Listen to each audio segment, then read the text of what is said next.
So I became a conservative at a very young age. And I became a conservative during a very woke time. So allow me to explain my history with politics.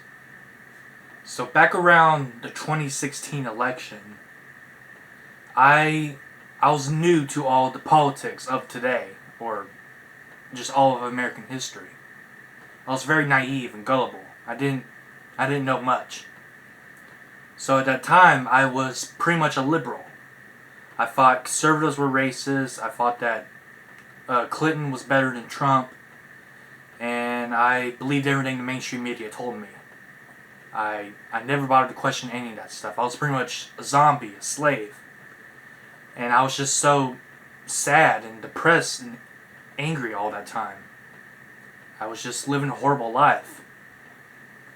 So when I saw that Clinton lost to Trump during the 2016 election, I was disappointed. I was sad. But I didn't participate in any riot or protests. I just moved on with my day, and I continued to live under the first Trump administration. So that was who I was for quite a while. And I guess you could say that I started becoming conservative around maybe 2018, 2019. And I'll tell you how it happened. I was scrolling through my phone one day and I saw a social media post.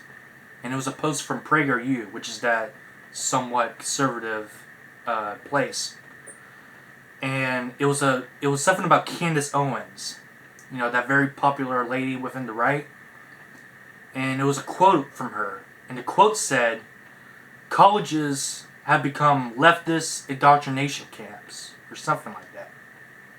And when I read that, instead of attacking her or just getting angry, I looked at it and I was like, whoa, that actually makes sense. Because whenever you see footage of all these colleges and universities in America, it's always filled with left-wing stuff. Whether it's gender studies or just straight up communism or liberalism or any of that stuff. That's what was being taught in our colleges and universities. And it was extremely rare to see anything conservative being taught in those establishments. So I agreed with that quote. I thought it was true.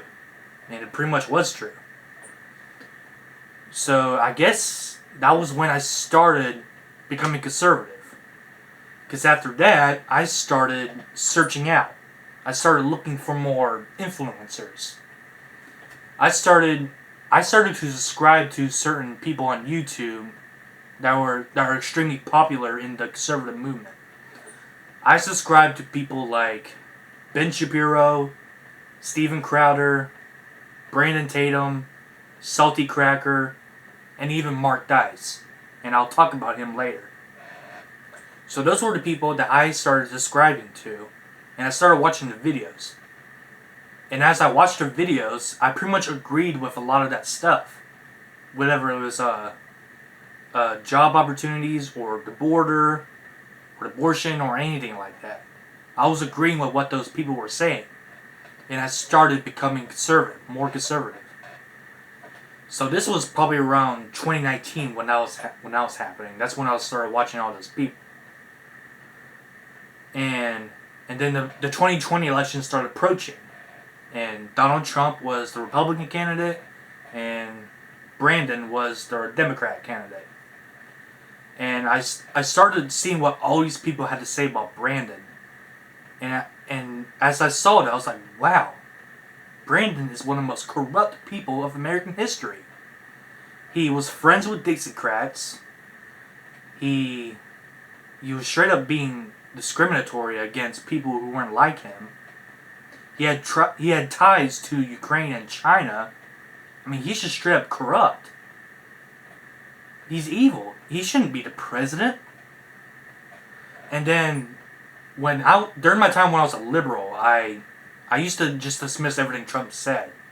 But when I started becoming a conservative, I started listening to what he had said. I listened and I was like, wow, a lot of this stuff makes sense. And I started agreeing with him. So it was basically 2020 when I decided to become a Trump supporter. And I was in 12th grade, I believe. Yeah, 12th grade. So the election started coming up. I started to do my independent research, and at the same time listening what all my YouTuber people that I was watching, what they had to say. And I remember watching the first presidential debate between Trump and Brandon. And I thought it was hilarious. Trump and Brandon were just straight up yelling at each other. And I guess you could say that was very immature of both of them, but at the same time I thought it was really, really funny because Trump was straight up, every time he spoke out, he was straight up exposing Brandon. And the mainstream media, they got so damn furious with Trump. As usual, they can never go one day without bashing Trump. It's always Trump this, Trump that, conservatives, all that. I thought it was funny. So, and then the second one came up, and that's when things started calming down. And I still had confidence that Trump will win. And then November 5th came up, and I watched how the local news channel was displaying what states go for who. And then I saw that Brandon was winning, or supposedly winning. I was like, that can't be right. That's weird. A lot of these liberals who were voting for like Bernie Sanders or Elizabeth Warren, they didn't want to vote for Brandon. So why is Brandon getting so many votes suddenly? Or is he supposedly getting votes? So, and then these clips of these people in the voting place. I saw the footage of how they were straight up bringing out new copies of supposedly votes. And I remember seeing this one guy looked over his shoulder and he started writing on a ballot. And I was like, what the hell is he doing? What is he doing? Why isn't nobody watching that guy? And it was literally right on camera too, and nobody did anything about it. They just allowed him to do that. So that's when I realized the Democrats started cheating. They knew that Brandon couldn't win against Trump, so they decided to cheat.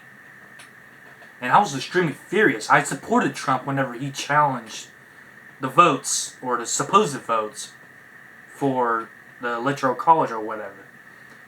And I continue to believe that Trump would eventually gain the presidential nominee.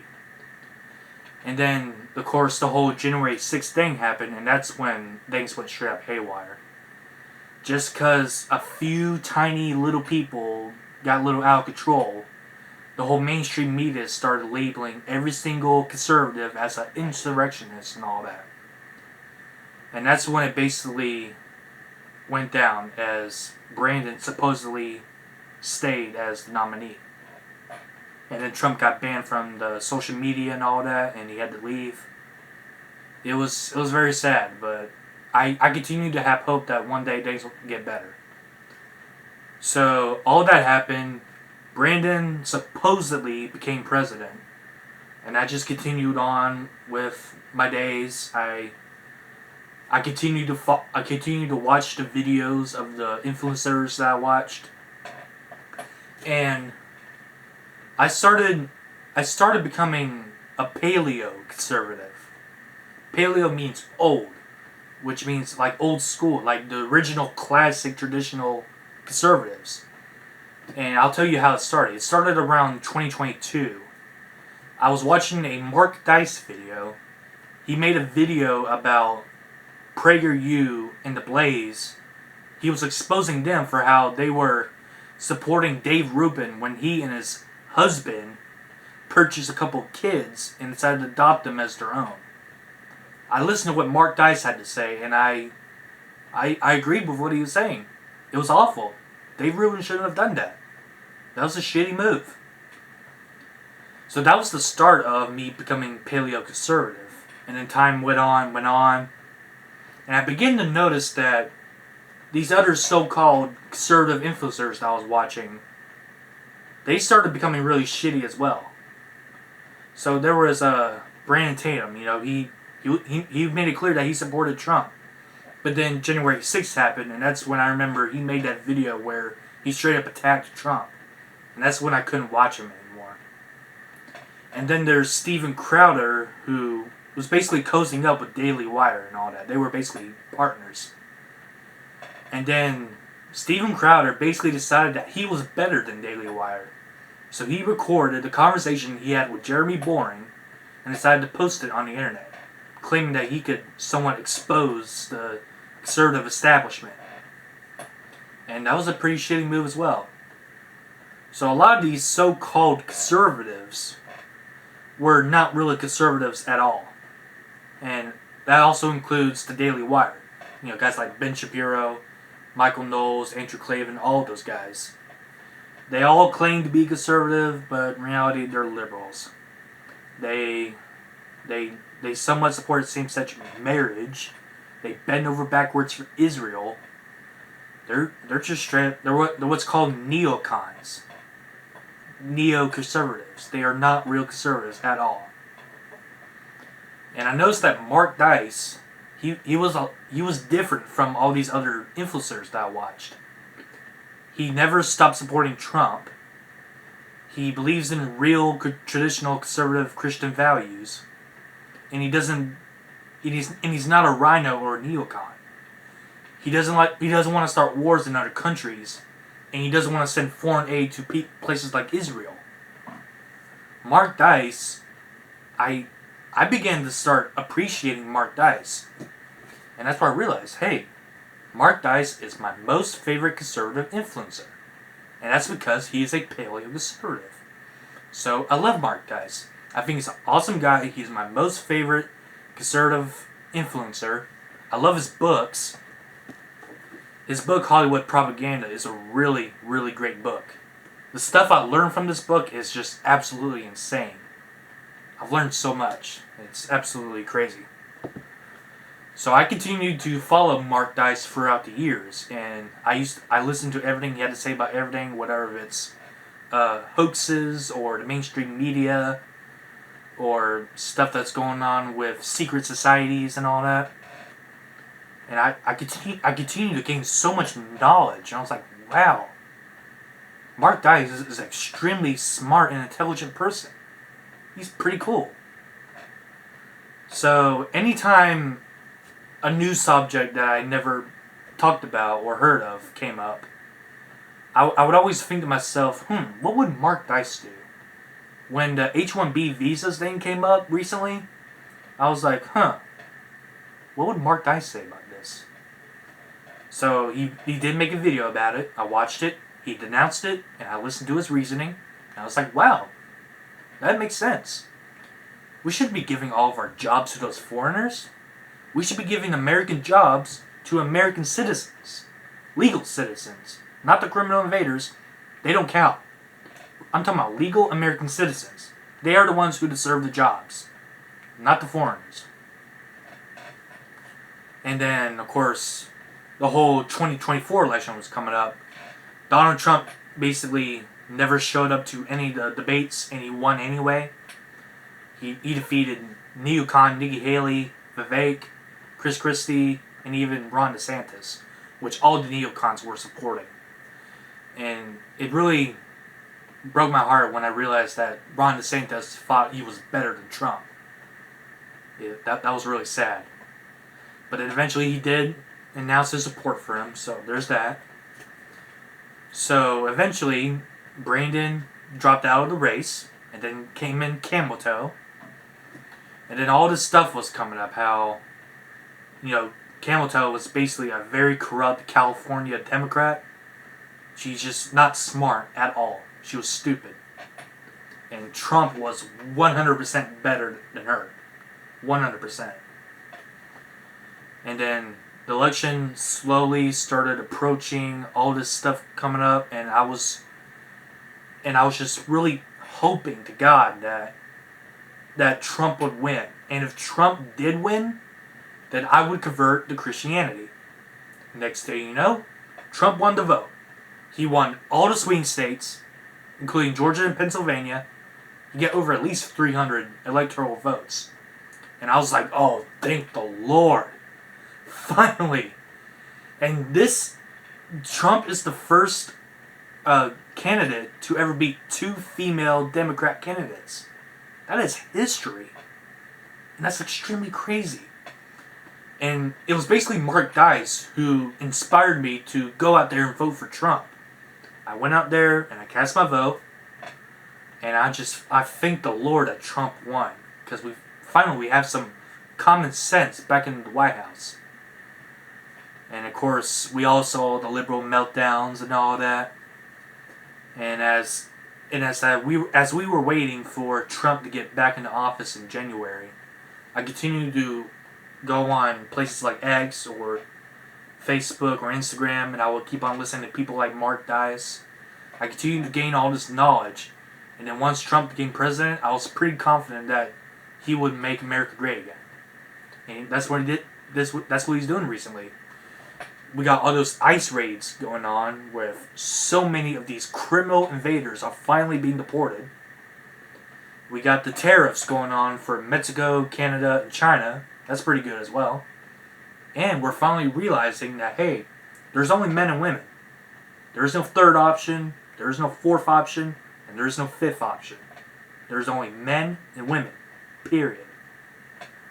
And I'm just like, wow, we finally just put a beat down to the liberals. We're finally going to make them pay for what they've done. They have done so much damage to America and all over the world. Especially with like the Summer of Love and all those other types of riots and corrupt politicians and all that. And I continue to, as Trump was back in office and he continued to do his work, and even to this day in February, I continued to consider myself as like a paleo conservative. That's basically what I am. And that's how I became who I am nowadays. Nowadays, here I am. I'm 22 years old. I'm a Floridian, an American. I was born and raised here, and I'm a paleo conservative. And that's who I want to be forever. If you don't like that, you can kiss my ass. This is who I want to be. And hopefully it'll stay like that. So yeah, that's how I became a conservative at 22 years old. Or for a couple years at least. Thank you all for tuning in. And I hope you guys will continue to tune in the next videos.